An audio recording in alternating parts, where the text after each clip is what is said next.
June 26th, 2020. This is Nerd Bourbon episode 160. I'm Seth Sturgill. And I'm Todd Sturgill.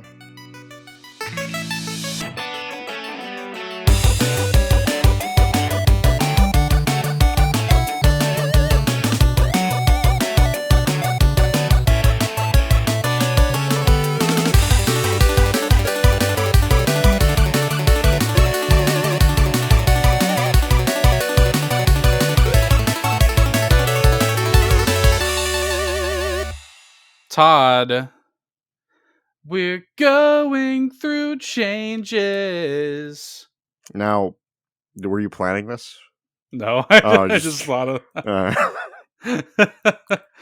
Nerd Bourbon is changing, Todd, in some significant ways. For better or for worse? You decide. The world may never know. You decide is right, actually. So we want to talk just right here at the top of this episode. We had a heart-to-heart business meeting this week. And we have felt for some time, it's funny because we both sort of felt this way without talking about it. Yeah. That the show was getting a little stale. I think when it really came to a head for me was when we had that week where like there was no news and so we were just fucked. Yeah, making it such a news-oriented show it's fine. I like covering the news, but it's a little. It's so the thing about it is Nerd Bourbon is an experimental show, and it always has been. And one of the things that I think I want to drive home with these changes is that we're basically going to be taking some elements of the Nerd Bourbon of old and some elements of the current style, and we're going to kind of fuse them a little bit. We're still going to cover news. However, you're going to find that the news is going to be a lot more sort of cherry-picked. I really felt beholden for a long time to cover like every single solitary bit of news. And that was kind of like, for some of it was just like, you really did not need to cover that. So now it's going to be kind of stuff that we actually just care about and stuff that we feel. I'm only going to have it in the news drop if it's something that I feel like we can get a decent conversation out of, or if it's something very important. I'm laughing because I'm just remembering last week. I'm sorry. That's okay. And it's just, we felt like we were sort of going through the motions with it and just like kind of statically covering news. And we're just, from this point on, I think the news is still going to be an important part of the show because we like doing it, but it's only going to be in the service of conversation. I'm not just going to hit the headlines just to hit them. So like, for example, there was a big Pokemon Presents thing that happened today, and it's not necessarily something that Todd or I care about, so we're not going to be covering it in the news. Right? So it's stuff like that. Maybe we can talk shit about it for a second right now, but yeah, it just wasn't. It's like they announced this like Pokemon Unite weird like League of Legends thing, and it's just not either of our cups of tea. So I was just sort of like, I don't know that in other words, if it's something that we don't feel like we can get a good conversation out of, we're not really going to bring it up. That's just sort of how we feel about it. We're also going to be introducing a new segment to the show every week that I think is going to, and I'll talk about this more when we get to it this week, because we are going to be introducing it this week, and it's going to give you a little bit of that style that we do with Video Game Vomit, that kind of improv style, but it's also going to be a little more laid back, and like I said, we'll get to it when we get to it later in the show. We're just sort of going back to the drawing board with Nerd Bourbon a little bit. I mean, we've been doing this for over 3 years now, and we're 160 episodes in now. It's pretty crazy for like an independent podcast, and it's important to keep it consistent for you guys, but it's also important to keep it fresh for us.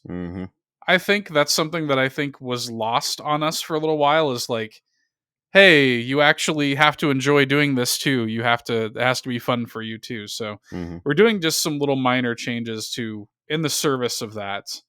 And I think this new segment too, this recurring weekly segment, is going to also, just to give you a little bit of a tease, it's going to actually kind of make our name make a little more sense even. So So that's pretty much what I have to say about that. So yeah, TLDR, we're gonna have some changes to the show. Format's gonna be shaken up a little bit, and if you have some opinions on it and you want to leave some feedback, we encourage you to do so. We would love to hear it. You guys are, sometimes vocal on YouTube and stuff like that. Drop us a comment on SoundCloud, hit me up on Twitter, whatever. I'm all ears. But yeah, we're trying to shake the show up, make it a little bit more of a fun thing for us every week. So keeping it fresh after 3.5 years. It's like a marriage, Todd. It's like a marriage, and then every so often you just gotta be like, "Hey, honey, I bought some whips. You gotta add a little spice into the bedroom. Honey, I got a spiked strap on." Ooh. That's honey, I went. What's that? What's that fucking place you told me about? That dragon one? Oh, Bad Dragon, whatever the fuck. Bad Dragon? Is that what it is? That shit's terrible. There's like a fucking. There's one that's like a dragon tongue and shit. And you can like flick it. It's like fucking Ooh. weird. That's what gets me going. But of course, it is still going to be very video game centric show. But we're going to incorporate We're going to incorporate some other stuff. We're going to keep it fresh. We're going to be. It's a constant experiment, this show. So thanks for sticking with us, Todd. What's been going on this week? What have you been playing? What have I been playing? Basically, just kind of like Modern Warfare. That's really been the main thing. And it's just been me fucking around with the new season. The new, they added like a new submachine gun that I unlocked, that I spent money to unlock because I was lazy. Because it was a decent ways into the fucking battle pass. Into the battle pass, yeah. It was like 15 tiers or some shit like that. I'm like, or 20, I don't fucking remember. I was like, fuck that shit. It bought into it. That fucking thing is gonna get nerfed. It's so fucking good. Is that the one you were telling me about? Yes. That's just like ridiculous. Yeah, it's fucking stupid. So it's called the Fennec. And I mean, here's the thing: when you first get it, its main downside is the clip size is only like 25 shots, but the fucking fire rate on it is, whoo! It's like absurd. I sent you a snap of it. It was just like done.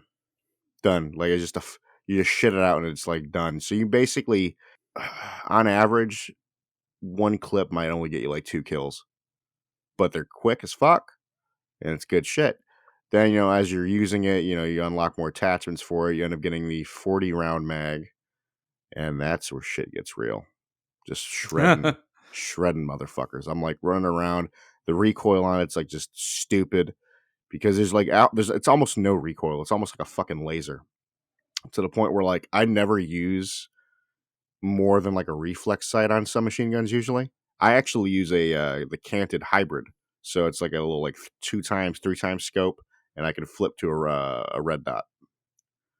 So just to be a little more accurate with it. If they end up nerfing it, what do you think what is a nerf you would be happy with? I really don't know what the hell they would do with it, other than maybe slow it down or just reduce the damage overall. Okay. That's about the only thing that they could do. And I mean, either way it'd suck, but it's a damn good gun. I fucking destroy with it. And I think I told you where I was, but I was like running around getting my ass whooped by these like motherfuckers with like sticks. Did I tell you about that shit?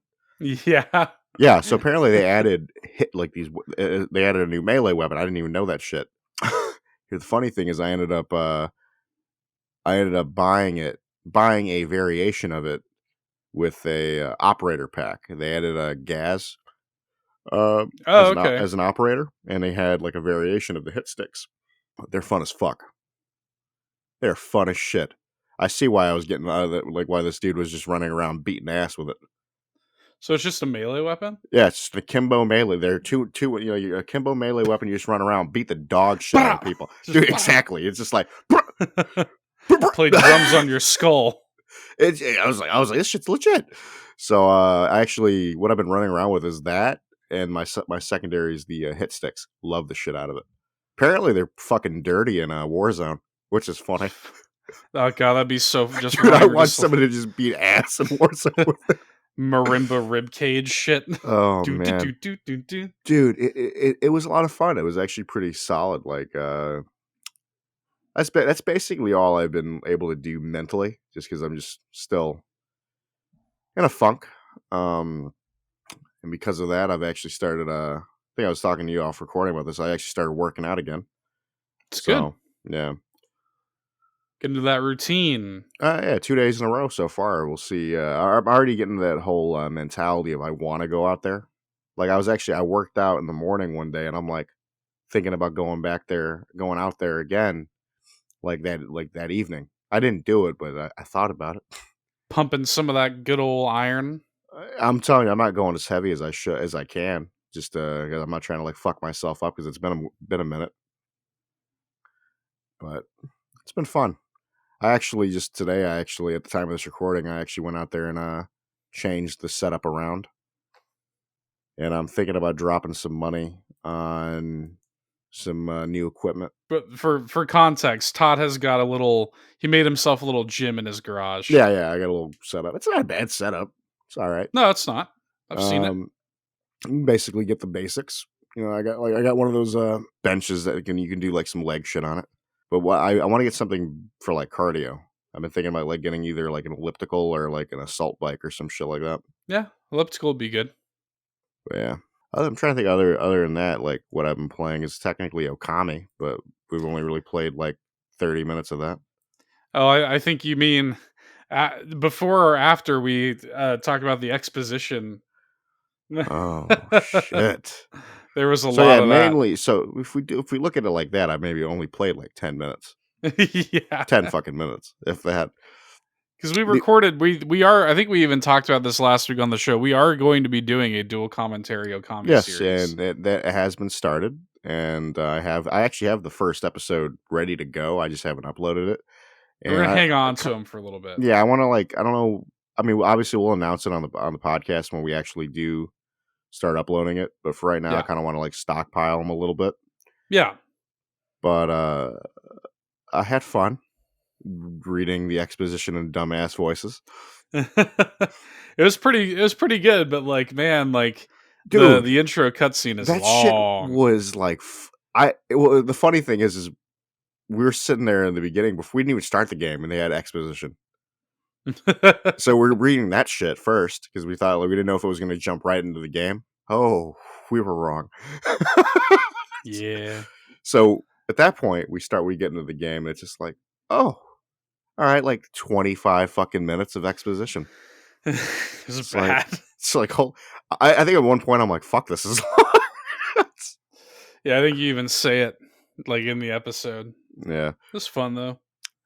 Yeah, It's gonna be fun. Yeah, I'm looking forward to finding the time to record more. It's just dog shit work is dog shit. Always and forever. For me, it has been twofold. Yesterday, at the time of this recording, was the release of one Star Wars Episode 1 Racer, and I was obligated to pick that up, and so I did. It's funny, that game, that it doesn't hold up super well in some ways, but like the actual act of pod racing is actually fun. Like it's actually really fast and fun, and I actually like the controls and stuff. And they've made it like cleaned up, like they didn't really touch it too much. It still looks like polygonal N64 horseshit. But where it really doesn't hold up is the audio. Oh shit! Is it like, oh no? It's like so tinny and bad. Like even Anastasia, she doesn't even have like an ear for that kind of stuff. But even she was like, "Man, this game sounds like shit." Because it's playing like the good Star Wars like pod racing music, but it sounds like it's playing it through a tin can. Fuck. It's not good. I'm like, you guys couldn't have done something with that. You couldn't have like replaced it with with the mastered file or something. But I don't know. It's kind of cute. It's like a cute little. I don't think I'm gonna put like 40 hours into it, but it's kind of nice to get that little bit of your childhood back. I guess it's only like $15, whatever. But the big thing that has really sort of consumed my life this week is the new Pokemon expansion, the Isle of Armor. And I won't spend a ton of time talking about it, but it's really good. I would say, just to sort of like answer any FAQs, I guess, about it, it probably I think your mileage may vary. I think you could probably rush through it in like 5 hours. Okay. But for me, I did a lot of exploring. There is a really annoying side mission that I did. Oh, you talking about was it the whatever, the diglets or whatever the fuck? Yeah, there's a side mission of this guy that wants you to find these like his Alolan Diglets. There's 151 of them, and it's like pixel hunting bullshit No, because fuck that, dude. all you can see is their little three hairs sticking out of the ground or whatever, and that's it. And it's not fun. And I really hope they don't bring it back for Crown Tundra. And the rewards are kind of whatever. No, it wasn't even like Um, worth it. That's some bullshit. yeah, well, so like every like 10, he gives you an Alolan form of a Pokemon, which is kind of cool because you're like, okay, cool. Like now I have like Alolan Marowak or Executor or whatever. But then like the ultimate reward though is pretty stupid. So it is what it is. So that I So, didn't like. did you feel like that meme where it's just like you're looking in the mirror putting clown makeup on as you were doing Yeah, pretty much. it? Pretty much. I did end up completing the Pokedex also for the Isle of Armor, and the rewards for that are kind of cool. But my favorite thing about it, though, there's this DLC. And again, I know I just spent a little bit of time complaining about that one side mission. That's really my only complaint. Everything else about it is really good. It's like how it's kind of what people wanted Pokemon to be. We're starting to see Pokemon like kind of take some steps in that direction, I think, a little bit with this DLC. Mhm. Like people want Pokemon to just be this totally open world, like almost like a Skyrim style RPG, very exploration based and stuff like that. And that's kind of what this is. You're on this totally separate island, and the entire island is basically a wild area. Okay. I think you were telling me that off recording, like the wild area is hmm like way more in depth than it was in like the base game. And it's really cool because there's a lot of like varied environments on this island. There's like little biomes basically. There's a dark like foresty area. There's like a sand area. There's a tropical kind of beachy area. There's like a lagoon. There are several caves and like islands and kind of little smaller structures and stuff. It's really varied.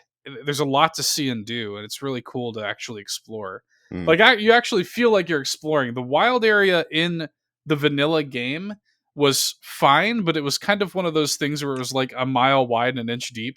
You know, I can't speak on I know you can't. it. Spent like no time in the wild area What was somehow. what was the realization? It was like, how many watts do you have? Like 100. Yeah. Oh, and that's actually kind of cool too. So they actually give you something to spend your watts on. Oh shit! All right. If you're somebody like me who has just stockpiled watts for all this time and had nothing to spend them on, there's actually something you can spend your watts on in this DLC. So That's cool. yeah. And the big draw though, kind of the story of it, it's a very, very simple story. Basically, you take like a train or whatever, or a flying Corviknight train thingy to the Isle of Armor, and you are sort of accidentally roped into this dojo, and you sort of work through the ranks of it and everything. You start to learn about some of the mechanics of the game. Like they've incorporated this thing called the Max Mushroom Soup, which essentially, before, the only way you could get a Pokemon's Gigantamax version is in max raid battles. Well, now if you have a Pokemon that has an available Gigantamax form, You you can can. just feed them the soup and Oh, it'll that's unlock it. okay. That's cool. Instead of Yeah. catching like a specific thing in a max raid battle. Instead of having to sort of like, yeah, instead of having to seek them out in a max raid battle, if I had like a Gengar that wasn't Gigantamax capable, I could feed it that soup and make it Gigantamax. That's actually pretty fucking cool. Yeah, so that's pretty nice. And they've added some new Gigantamax forms for like all the starters have them. Like Venusaur and Blastoise now have Gigantamax forms. So They're it's pretty cool. cool. They're pretty cool looking. They are, and but the big draw, I think, the only like completely new Pokemon is Cubfu slash Urshifu, Hmm. who is filthy, by the way. Yeah, you were telling me that. Like you ended up going for the dark one, right? Yeah, what's interesting is you're given the Cubfu early on, and you're sort of the whole kind of crux of it is like you're growing with it and becoming friends with it, and then eventually, yeah, there's two challenge towers to take on, the Tower of Water and the Tower of Dark, and depending on which one you go up, that will determine how your Urshifu evolves. So I went for the dark route, the single strike route, and that has its own Gigantamax swarm that you can unlock and stuff like that. And he's just a really good. I love his design. I love his. He was like instantly added to my team, like instantly. He's so good. And they also have kind of like up to their like cutscene game. Like there's not a lot of cutscenes in it, but the cutscenes that are in it are very like well done and like animated. And even though there's not much of a story there, there are a couple little nice surprises where it's like, and it kind of ties into the Crown Tundra a little bit. I'll Okay. say this. I liked Isle of Armor so much that I am now way more excited for Crown Tundra. Because I was like, before this came out, I was like looking forward to it, but I wasn't like salivating for it. Now I'm like really excited for Crown Tundra because I really like what they did with Isle of Armor, and if they do something similar with Crown Tundra, I'm going to be really happy. I can spoil some things for you off recording, but I don't want to do it on recording. That's fine. For the people that give a shit about spoilers. Yeah, but that's been pretty much it for me this week. I've just been having a lot of fun with that. Completing my Pokedex. There's still plenty for me to do out there, and I've been having a lot of fun. It's cool that Pokemon is now got its first expansion. It's pretty solid. It's pretty big. I like it a lot. But anyway, Todd, are you ready to get into the news we care about? Yeah. So we need to acknowledge this right here at the top of the news drop. We need to talk about, for many, many reasons, EA Play Live 2020. Dog shit. I know you're wanting to go ahead and just like rip them a new one on this because it wasn't great. I'll be honest with you. It was so dog shit. It's actually forgettable for me. I actually don't remember it. I actually kind of had to. Yeah, I'll be honest. Yeah, I should have rewatched it because I'll be honest. It's so fucking dog shit. I kind of need a refresher. Well, Todd, I don't think you needed to rewatch it. No. So I'll go through some of the announcements here, and this will come back to you as we're talking about it. So the first sort of big reveal was that Apex Legends is headed to Switch and Steam. Yeah, that's cool. That's a pretty big deal. They talked about the new Lost Treasures event. And then, they brought up the Lost Treasures, and I do remember that, and also crossplay, which I actually am looking forward to crossplay. Because I actually might start playing Apex again because of that. Yeah, I mean, I think I told you this. I was like, this is instantly going to be the best Battle Royale game on Switch. Oh, yeah. Because, some of my boys play on Xbox, and I'm like, I play PlayStation, so. Yeah. Yeah.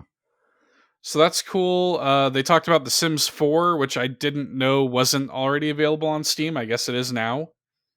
Because I think EA was sort of being shitty about, like, they had all their stuff in, like, Origins, right? Yeah. They kind of realize it's a fucking failure. Yeah, so you're starting to see EA's games kind of work their way onto Steam now. It was funny, I actually was seeing that Titanfall 2, they put that out on Steam, and it's like had a total resurgence on Steam. I love that though. Like Yeah. I want Titanfall to I want Titanfall fucking 3. Like the fuck. And that's all they had to do was release it on Steam, and I think it had like 20,000 plus concurrent players. I'm not surprised, but dude, here's the thing: Titanfall is a good fucking game. Titanfall 2 is a great game. We got a little bit of that Joseph Ferris guy with his game It Takes Two. Can we just talk about Joseph Ferris for 2 seconds? I'm not into his shit. I'm not like about it. Like I know everybody's like, oh, he's so quirky and cool. That he's annoying, little, bro. He annoys me, dude. Dude, I don't remember him like making me cringe like when he would announce A Way Out. Yeah. But then like they showed clips of him announcing A Way Out. I'm like, fuck. Like they're treating him like he's some kind of like superstar or something like that, and I'm just not about it. Yeah. I don't know. I don't like him. I found him like somewhat endearing, I guess, when he first kind of came onto the scene, but now he's just like, oh, It Takes Two will blow your fucking mind away. He's like, "Can I swear?" Yeah. He didn't, Yeah. and he didn't even like. So apparently, It Takes Two follows a child whose parents are divorcing. To cope, she creates imaginary versions of them who must work together to make it through the story. So it's going to be a story about like divorce and stuff like that. You know, I could see it being kind of emotional and stuff like that. But why do you have this guy as the face of your company talking about emotional games? Mm-hmm. Because Brothers was excellent, and that was a very emotional game. A Way Out, we liked it, but Yeah, whatever. that is what it is. But and then It Takes Two is kind of going back to like the emotional side of it. But then you've got this guy who thinks he's like fucking Quentin Tarantino or something. I don't know. This was actually interesting. The EA original they showed, Lost in Random, looked pretty Which cool. one was that one? That was the one that sort of looked like a Tim Burton ass, Oh, yeah, like a yeah, yeah, yeah. Studios looking Yeah, game. yeah, that was a highlight, even though I fucking forgot it, apparently. Apparently, it's the studio that made that game Faye, which I never played. That's another EA original. I never got around to playing that. I heard it was fine.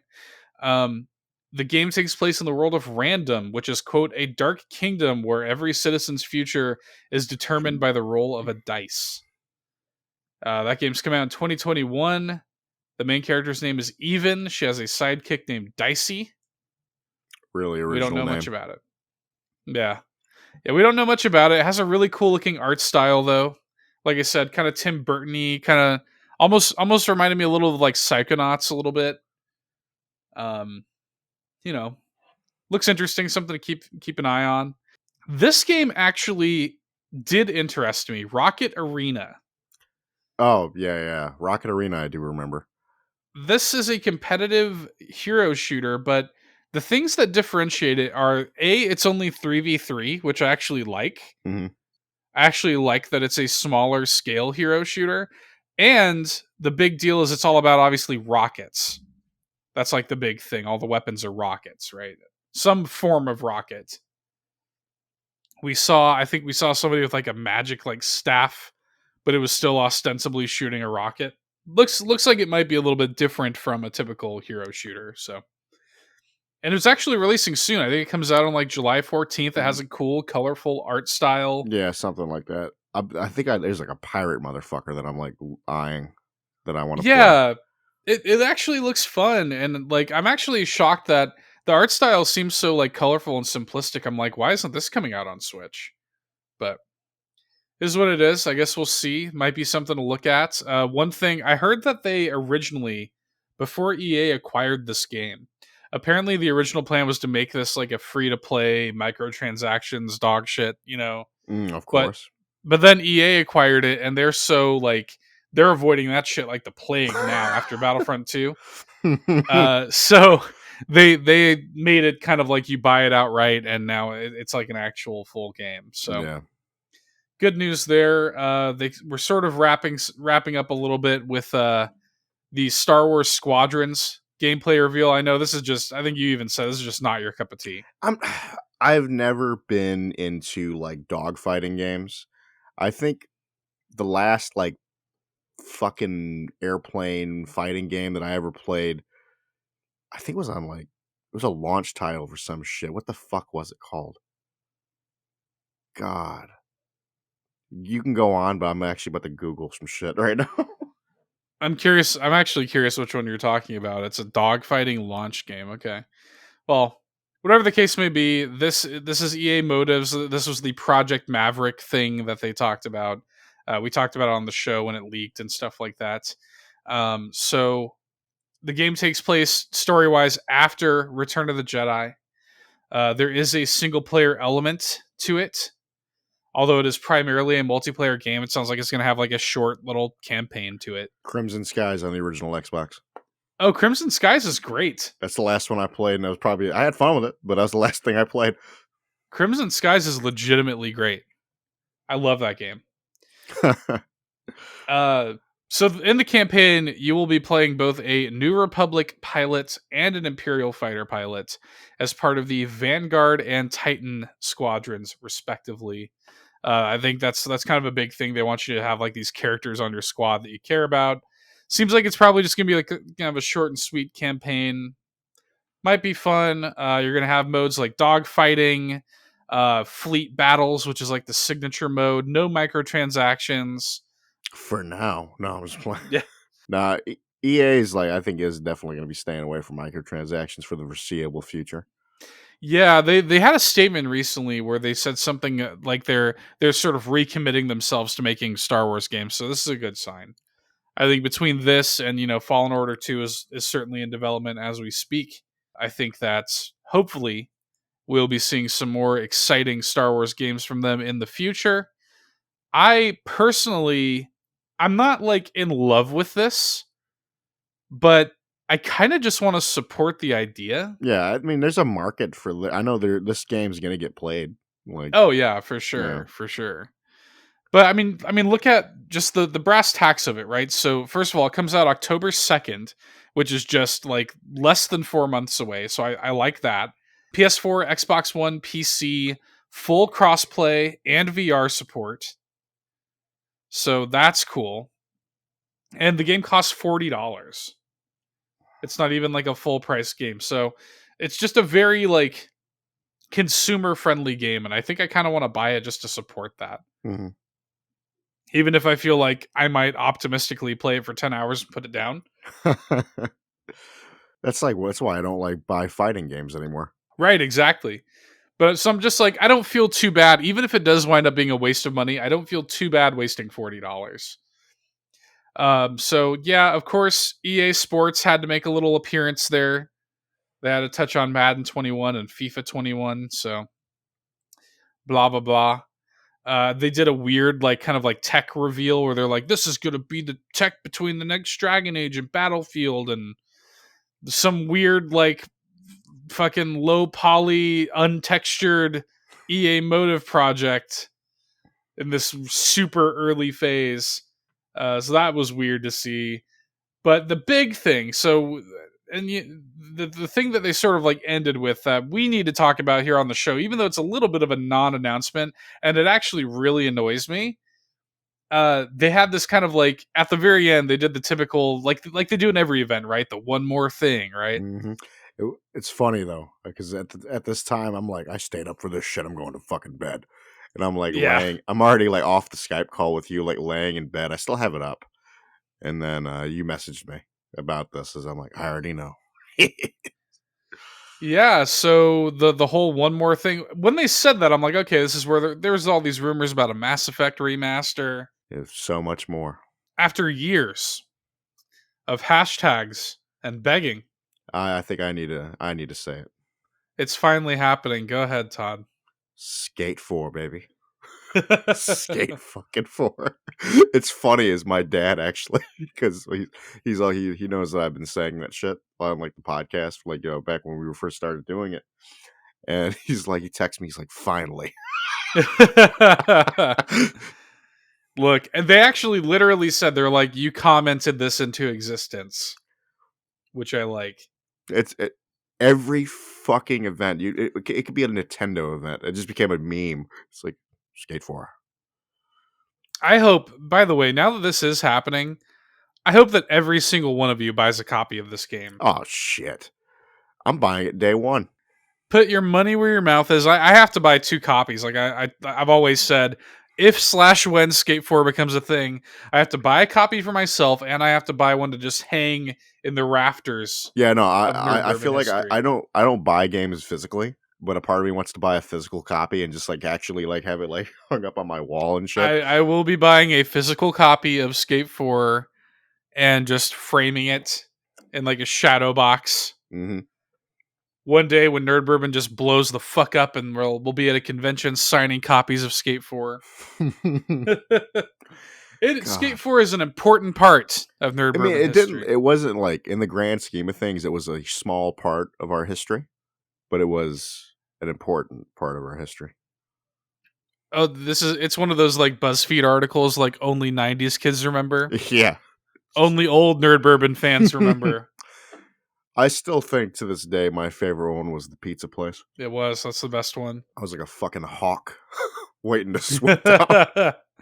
Just salivating. Really cool though. I mean, look, it's the kind of announcement that annoys me because it's you can tell it's super early. The Oh, ink is not even dry on the it's deal. essentially it was like Elder Scrolls 6. It was like them announcing. It's even worse. There was Oh no yeah, footage. yeah. Because at least Bethesda like rendered some shitty fucking Yeah, at least there fucking was landscape. something. You know, let me pitch this title, Todd. Skate Forever. Ooh. I love it. Make it a platform. That's actually genius because keep these motherfuckers happy. Just keep adding to that game. Keep it Yeah, going. because at that point, it's Skate Forever. It's you keep Yeah, adding to the game. It's still technically Skate 4, but it's a platform. I'll be honest. I shit. Day one. It will be bought. So anyway, we would be remiss not to mention that at the top of the news drop. Another big thing that happened this week, and we'll just briefly touch on this because it's not something that either you or I really give a fuck about, but it's exciting for people. Mhm. The announcement of Crash Bandicoot 4. It's about time. And I didn't just say like it's about time. That's actually the Yeah, it's title. actually the title. I thought that was hilarious, but That was actually pretty clever. yeah, I like now. this is one of those things on the news drop that was kind of like, yeah, we don't give a shit about it, but it's important for some people.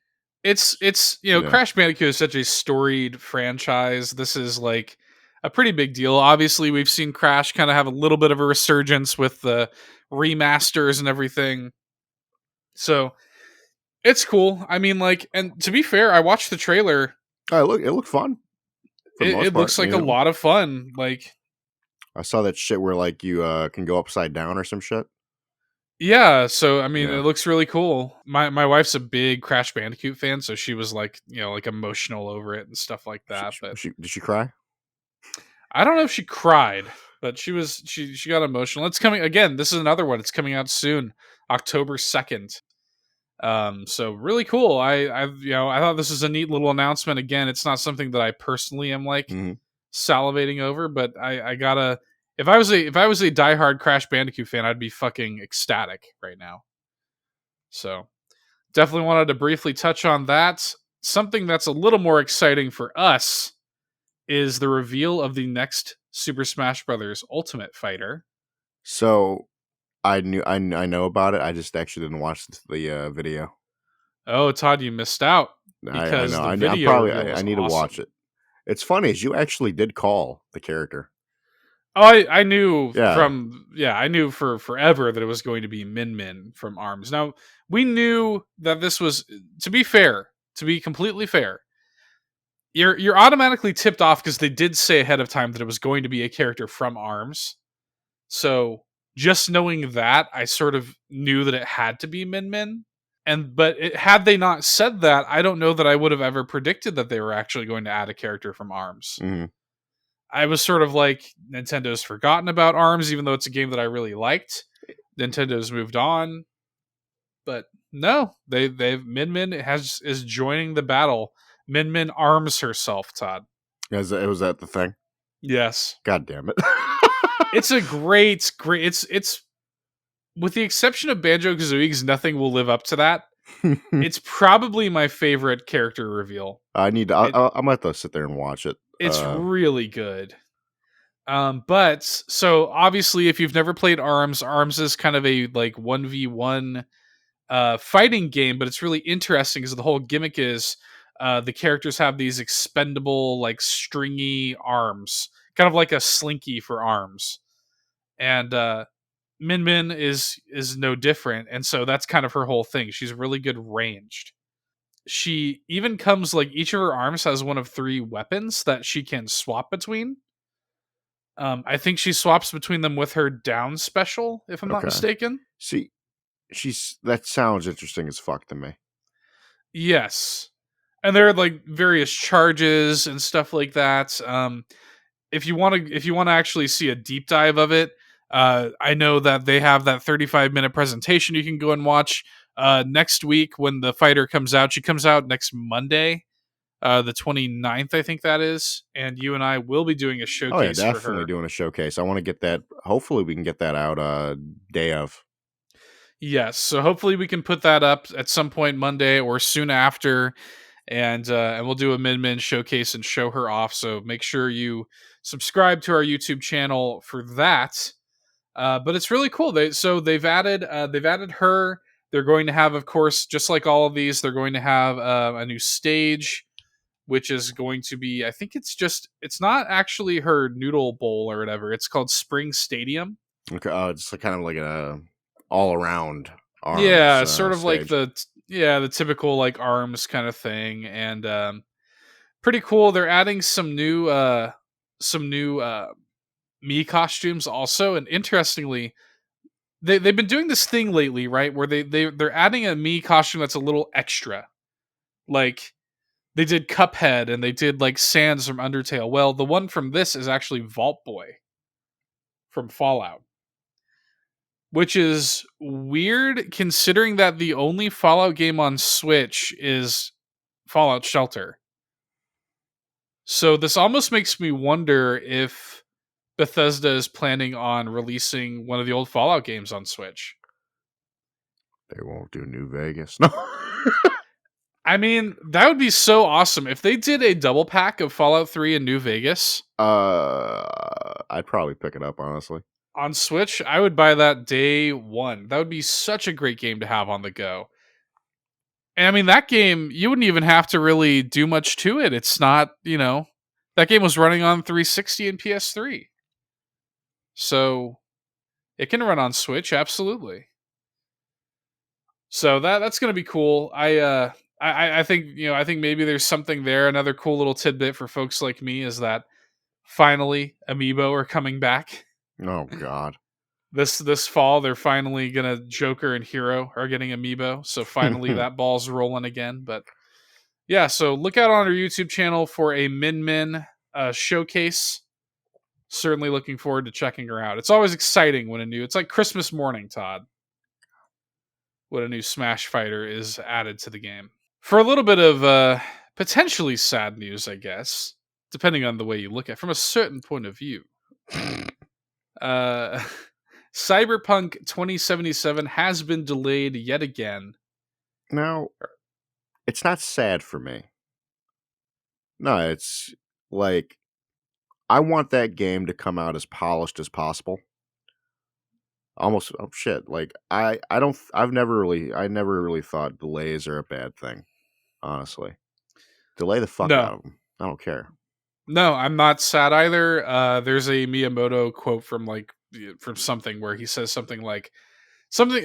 This isn't the exact quote, but he says something to the effect of delaying a game never made it worse. Yeah, exactly. You know, That's I think I know the quote you're talking about, but that is not where it's that's not the gist of it. exactly. But yeah. Yeah. So Mm. essentially, it was going to come out in April, then it got pushed to September. Now it has been delayed to November 19th. So what's interesting here is that, and there are all these rumors swirling around it. Did they delay it so that they can add VR support? Who knows, right? But the important thing is, CD Projekt Red has said that the game is actually finished in terms of content and gameplay. The quests, the cutscenes, the skills, the items, everything is all in there. But they want to make sure they take the extra time to properly go through everything, balance everything correctly, Mm-hmm. and polish appropriately. Oh, They're not going to release this game without it hitting a certain level of quality. if you seriously like if you played The Witcher 3 like I have, you'd understand like the amount of fucking polish and detail that they put into these fucking games. Yeah. So I mean, these guys take it seriously, man, and they are just not going to release a game that is not done, that is not to their standards. So, I personally I respect that. Take all the time you need to make this thing amazing. No, seriously, I've said it is like when I played Witcher 3, it actually hyped me up more for Cyberpunk. Yeah, Like, totally. So November 19th. Now I know what you're thinking, Todd. November 19th. That's really close to when the new console should be coming out. What the fuck, right? Well, I like that your shitty segue, boy. well, I mean, they have confirmed that that it is going to be available at the launch of the consoles of Mhm. PlayStation 5 and Xbox Series X. So that's almost certainly going to happen. I don't believe they've confirmed that the PS4 version is going to be upgradable. They have said that Xbox Smart Delivery is going to be a thing. Mhm. However, it's like if you're gonna get a PS5, you might as well just kind of wait Exactly. and just play it there because it sounds like that the game is just going to be available on day one of the PS5. Which I don't know about you, that sounds pretty dope to me. Having a Oh, game like dude. Cyberpunk on day one, I mean, just in terms of third party games, it sounds like this is going to be a really strong launch. And speaking of that, another game that is going to be available when these new consoles hit this holiday is the Avengers game from Crystal Dynamics. Now, I need to watch it because they did a whole like war table like deep dive into it where they showed off some really cool stuff. I watched a couple bits and pieces of it. It looked interesting. It kind of gave me like I was starting to feel more of the Destiny influences. Yes, that's I definitely saw that shit. Like I saw like some shit where they're at a hub and they were like talking to vendors and stuff like Yeah, and that. then there's like going to like this like fucking like map essentially, and it's like picking missions almost like strikes and shit like that. Could be interesting. We got a pretty sizable look at like gameplay and stuff, and I gotta say, and I was telling you this as I was watching it. Basically, everything about this game looks cool to me except the gameplay. I swear, Like the gameplay to me just looks it's so so generic. yeah, just It looks so pedestrian. fucking generic. Like I don't know. It's flashy and like looks cool, but I just watching it, just watching Thor like beating up, It robots, I'm like, doesn't this just look looks like boring. it doesn't look fun. It looks like the kind of game where if you were like a certain level of tiredness while playing it, you would just fall asleep mashing buttons. And next thing you know, you're running into a wall. Like Yeah, I that do kind that. of thing. I do that with like every game. So fuck. But what is cool is that this is confirmed. Yeah, if you get the game on Xbox One or PS4, when the PS5, this one comes out actually earlier than the consoles will. This comes out September 4th, but you can rest assured you can buy it on PS4 or Xbox One safely, and then upgrade to the next gen version when those Or come out. or you just wait. Or again, like I'm probably going to do, you can just wait and have a really solid launch title on Now, PS5, now is right? it going to be a solid launch title? Who knows? I don't know, but we'll see. They also did say that they will have a way for you to transfer your save files, Oh, okay. That's so you can I actually appreciate that. So you can actually just straight move. yes. Okay. Well, I'm assuming the reason for that is I'm assuming the online connectivity or saves probably just gonna be in the cloud. Hmm. So that's cool. The multiplayer component is actually also going to support cross generational play, so that's nice. They talked on the PlayStation blog about some of the enhancements that the PS5 version is going to have. So you'll have some more like graphics features. It's going to look a little bit sharper. The load time is going to be a lot faster, of course, because the PS5's SSD. They're saying stuff like, when you're playing as Iron Man, you're flying through the levels. The textures will stream in instantly, and it'll be the highest possible quality, and blah blah blah. PS5 players will have the choice of playing Avengers in an enhanced graphic mode, presumably with a 30 frames per second cap, or a high frame rate mode, which targets 60 frames. Ooh, that's smooth like butter. I always go for the frame rate modes. I'm not one of these guys that Oh, needs it to be yeah. in 8K, No, fuck that. you I'd rather it know? be smooth. Exactly. So that's cool. I mean, I don't know, like I'm tentatively interested in that I game. have I have a interest in this game for better or for worse. I'm happy that my boy MODOK is in it. I'll say that. I wish I took a picture of you in that fucking that fucking That jetpack, whatever jetpack the thing fuck where I just game. looked like MODOK. Dude, you dead ass Modoc as fuck. That was my first thing I saw, just sitting there at the little like on either side, and I'm just like, so I feel like MODOK right Dude, I was like, now. it looked like Modoc shit. Uh, Anyway, one last bit of news here. Ironically, still in the superhero realm, because it sounds like Rocksteady is working on a Suicide Squad game. That's interesting. I don't think that's what anybody expected. I mean, yeah, it's a little. I'm down for it. I, I mean, I'm there for it. Yeah, I'm Yeah, it's totally like there for it. Totally there for it. But that so yeah, it's weird. There's some domain names that were cropping up, and I guess Eurogamer independently confirmed that Rocksteady has been working on this for years. I mean, you got to think Arkham Knight came out what 5 years ago. did it really fuck. Yeah. So I guess the domain names, it's like Suicide Squad, Kill the Justice League. So that's I guess the sort of like summation of its content. Suicide Squad going out to kill the Now, Justice League. now, are you playing as the Suicide Squad? That's what I think. Well, I mean, if you think back to Arkham Knight and the DLC for Arkham Knight, towards the end of it, and even in the vanilla game, even they're having the whole partner combat thing. Yeah. And towards the end of it, like you're switching between like three motherfuckers in combat. So I wouldn't be surprised if the big gimmick with this one is being able to control every member of the squad. So that could be cool. So I guess we'll see. They also Eurogamer also reported that there were other domains that were registered by WB Interactive, and one of them was called Gotham Knight, Gotham Knights and such. And apparently, this refers to the sort of long teased WB Montreal like Court of Owls game, Mm. and that both games are going to be shown in some respect at the DC Fandom event in August. All right, there you go. So I assume that the like Court of Owls one is a lot further along. Probably, we're probably going to see that in a lot more of a gameplay capacity, and I bet you that this Rocksteady Suicide Squad game is just probably going to get teased. Maybe you get a little bit of a light trailer or something like that, but I don't think it's like ready to go yet. I don't know. Maybe I'm totally wrong. I don't know. One last thing I wanted to mention, actually, I forgot to add this to the news drop, but you made the really good point when we were talking this morning. Now I was getting ready to like remind you because I didn't know if you remembered. Yeah, you made the really good point this morning that we should cover the fact that the Microsoft sort of like combatant to Twitch, Mixer, let's pour one out here. You pour one out for Mixer. Mixer is gone. It's done. Yeah. I think they're actually merging with Facebook Gaming, right? Yes. So essentially, I don't like the whole details. Is essentially, I think they're like kind of partnering with Facebook Gaming in a way, trying to like like try to get like some of the streamers to, go from fucking Mixer straight to Facebook Gaming.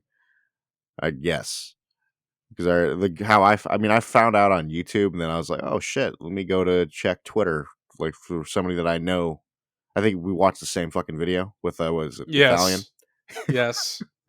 Absolutely. Oh shit. Now I think we were talking about this off recording. Is it's like I saw this coming. Yeah, well, yeah. I mean, the thing about Mixer, right, is like this was supposed to be like the fucking land of milk and honey for streamers, Well, dude, right? they spent so much money on like partnering with like it was like fucking Shroud, like all those like fucking like big name streamers, Ninja, yeah. All those motherfuckers. It's like how much money you guys spent on this shit before you basically even had it like up and running, essentially. Right. Well, yeah, and it shouldn't, make no mistake, they still paid Ninja out to the tune of like 30 million. Yeah, 30 mil. Yep. I mean, that's crazy. The amount of money they had wrapped up in this thing, it was never going to last, right? That bubble was always going to pop. I saw a lot of people commenting like they should have just concentrated on like getting smaller streamers to build Mixer up. Right. And but it is what it is. They, spend your time and your energy on building it as a platform versus just being like, hey, we locked down Ninja. If you want to watch Ninja, you got to come here. That was sort of, they were treating it like it was like a TV network or something. Even like like that's the thing. They try to get like big streaming, like they try to get the big streamers to grab attention. I think even like fucking YouTube recently did even just a big contract with like fucking Felix PewDiePie. Yeah. Like because he's actually streaming and shit now apparently. We'll see. And now everybody's whole thing is like, Facebook Gaming is so great. It's like, well, remember when you said the same shit about Mixer? Let me tell you right now, I barely watch Twitch. You think I'm gonna fucking watch gameplay on fucking Facebook? Fuck you. And yeah, I mean, well, and to be fair, like from what I hear, Mixer was actually a really good I streamer friendly so service. I've been on. I was like I watched shit on Mixer like 2 or 3 times. It's all right. Now I don't. I never like tried streaming because shit. I haven't streamed in like fucking what? When was the last time we streamed anything? I technically just because it was a means to an end, I streamed Vanquish technically, but the last Oh time yeah, we yeah, yeah, legitimately streamed, oh god, probably like Monster Hunter. yeah. I just again, Yeah. streaming is just not my thing. It's whatever. Yeah, I mean we've dabbled. It's not really either of our things, I don't think. But you know, it is what it is. It's obviously really huge in gaming culture, and it's funny because this sort of like race to the bottom it happened a lot quicker with streaming than I expected. Because it reminds me a lot of Steam versus stuff like Origins Hmm. or like even like the Epic Game Store and stuff like that. Although this was a longer marination period, like Steam comes out and this is just the way it's going to be. Yep. Twitch same way. Like Twitch has been around for a long time. This is just the way it's going to be. This platform just exists. And yeah, it might be shitty and yeah, it might be greedy or money hungry or whatever, but this is just the way it is and you should just accept that. And that's sort of how that is with Steam and Twitch. And you Hmm. have all these exciting up and comers like Epic Game Store or like Origin or like any number of I think these other Epic was pretty shitty though. Like when they came out with their crap, like the Epic Games exclusives. I remember everybody crying about. yeah, and I guess Epic is does a lot better by the developers and stuff like that. That's all cool. And to be fair, Epic it's never gonna make enough money to overtake Steam, but it is doing better than I thought it would. Hmm. And Facebook gaming actually has blown up quite a bit too if you actually look at their numbers. Like I think their growth from 2019 to now is like 200+%. It's pretty nuts. But yeah, so I don't know. I don't have super strong opinions on this other than like it's always going to be too good to be true. Oh yeah. Like a sustainable business, it's really hard to make this business model sustainable and also be fair to everybody, you know? That's the unfortunate reality of it. And the people who make a lot of money streaming, like the ninjas of the world, are the people that are getting sought out by these companies. Hmm. I mean, has he already moved on to Facebook gaming as well? I don't know for sure because I just don't really. I didn't really give a shit about Ninja. That's why, Yeah. like, the main person I checked was Gathalion because I used to watch Gathalion almost every day. Um, shit, I haven't watched him since I really haven't watched him since he went to Mixer. So I don't know. I mean, it's a bit of a bummer. I'm always sort of like rooting for the underdog in a lot of these situations, but I know it's a fool's errand. yeah, come on, man. It's a foolish gambit to take on the Titan that is Twitch. But if we don't have anything else to say about that, I think we should check out this new segment. Let us begin. So this is a segment that we are tentatively calling the Cantina Mix. And let me just give you the sort of general pitch behind this cuz for the longest time I've had this question internally. I've had people ask me this like, "Yo, why is your show called Nerd Bourbon?" And I'm like, I have no real answer for that other than because it sounds cool and I It's like sound bourbon. Yeah, yeah, it's essentially right. Like it's like I thought Nerd Bourbon rolls off the tongue in a way that I've always enjoyed. That just and if you look at like all of the stuff that I come up with, none of it makes sense. It just sounds good. But And like, yeah, I always had the mindset we're bourbon for nerds. I don't know. yeah, I guess just it never really made sense, right? It don't So we matter. were like, and you and I do like alcohol. We're not like fucking in a drunken stupor all the Oh time, but no, we no. enjoy I we enjoy shit. My alcohol. my drinking has calmed down actually lately. Yeah, yeah, no, it's same. And I'm trying to get back into doing some mixology stuff because that is fun to do in my spare time. I was talking to my buddy Cameron about that. Shout out to Cameron because he does listen to the show. Hmm. And he actually sort of inspired this idea. Really? That's Yeah, we had a pretty lengthy discussion last week about some mixology stuff, and I was like, you know what?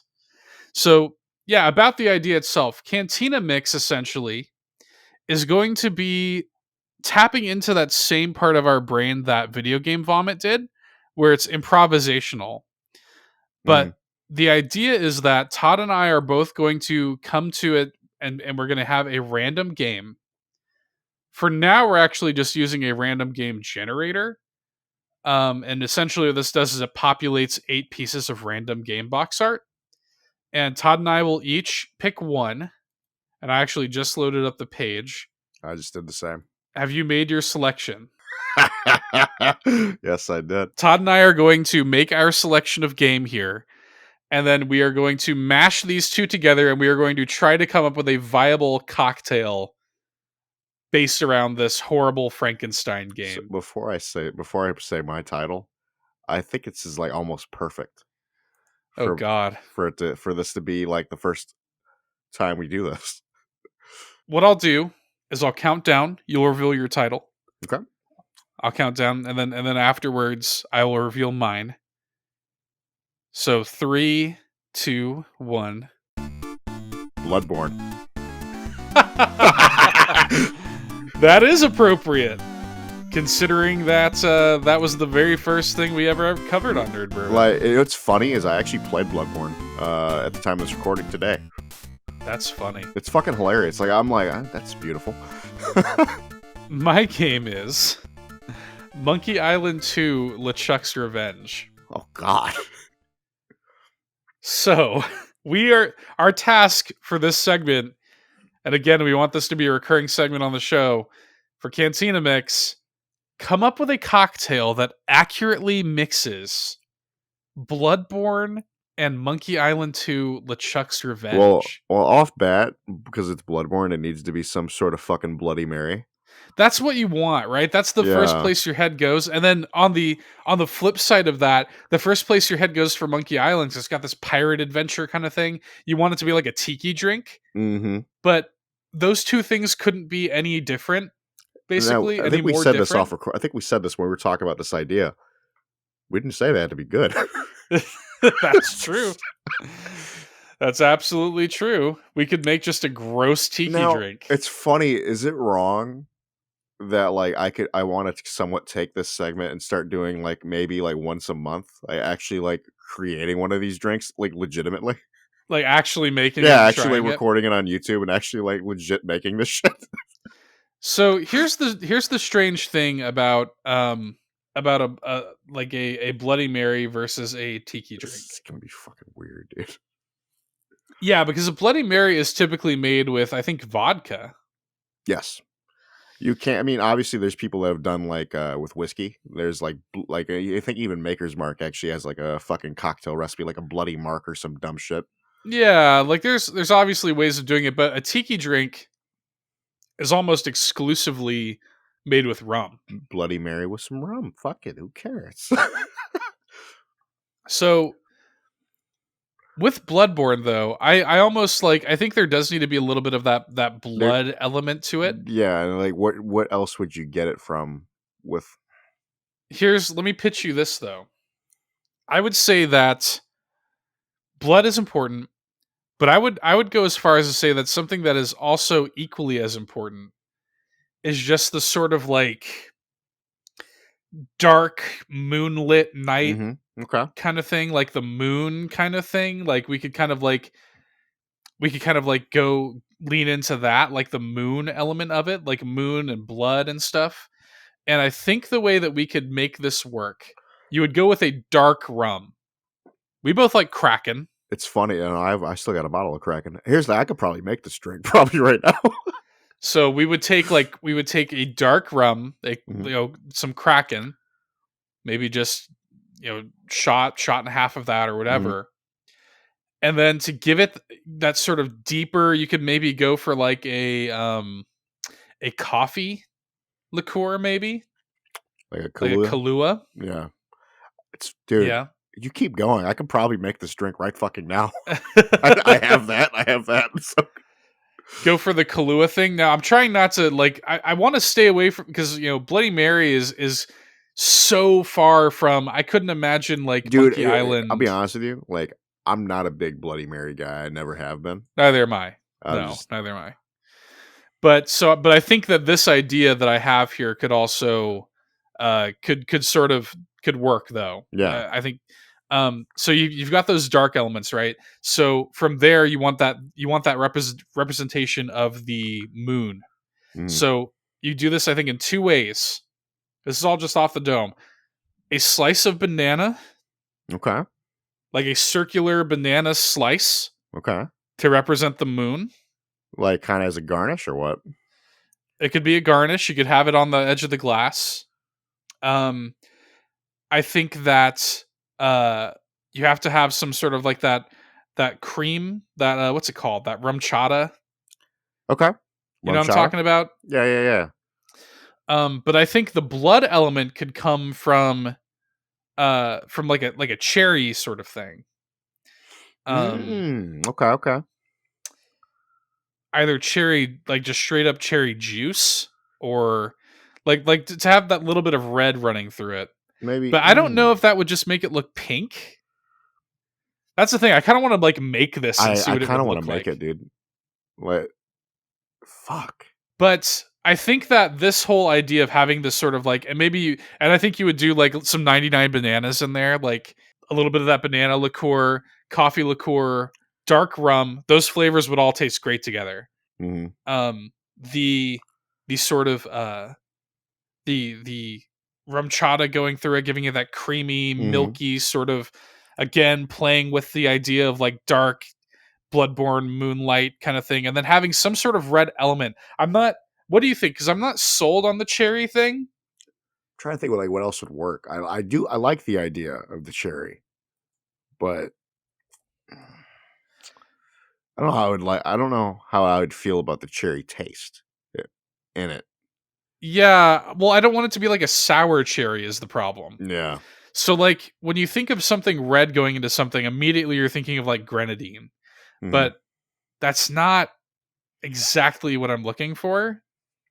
I want like a fruity cherry kind of taste, or uh, it's just going to be really hard. That is the thing. That's the sort of killer here, is giving it a red element, because I do think there should be a little bit of a blood element. Maybe like a blood orange. Mm. Maybe like a blood orange would be interesting. Can you is there such a thing as, I'm doing a little bit of research here while we're, as a matter of fact, you can get like blood orange bitters, I think I've actually or seen that or what you could even do, it would almost look like a blood moon if you took a slice of blood orange instead of what the banana or a instead of little. the banana. Okay. What If you took a slice of blood orange. I'd actually prefer that as like the garnish, and then because again you're already doing what you're talking about doing the 99 bananas. Yes. So So, and I think you could have it as a garnish on the side of the glass, or which I think looks cool because it's a moon, blah blah blah. Or you could just have it one of those things where it just floats on the top.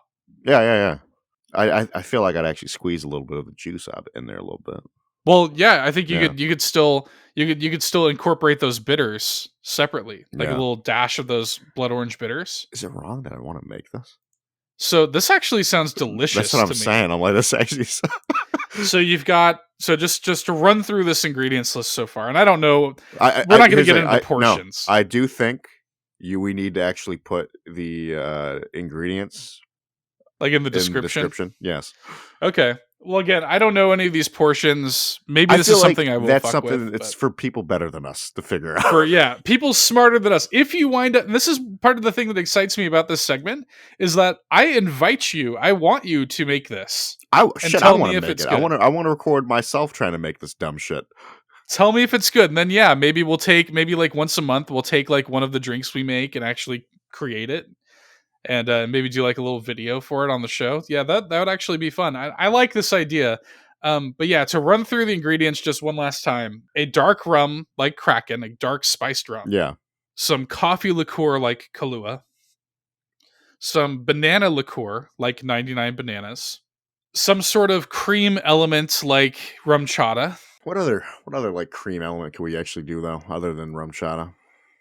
Um, they have that sort of like, what's it called? Let me find it. That like creme de cacao or whatever, where it's like a chocolate creamy thing. It's a great fight. I don't even know. I've never heard of that shit in my life. That's a great name. Yeah, it's weird. But I think it should just have like a little bit, not a lot, but just a little bit of that milky element to it. And it kind of reminds me of like the what are the fucking souls called in Bloodborne? Blood Echoes? Yeah. It kind of like makes me think of that a little bit, like the Blood Echoes, like just that milky kind of piercing through the dark drink, you know? Mm-hmm. So I just think there needs to be a little bit of a light cream element to You it. probably could just fucking do Bailey's too, technically. Yeah, maybe a shot of Bailey's or something. Yeah, sure. Just something really simple. Obviously, ice, keep it chilled. Um, Important part of cocktails.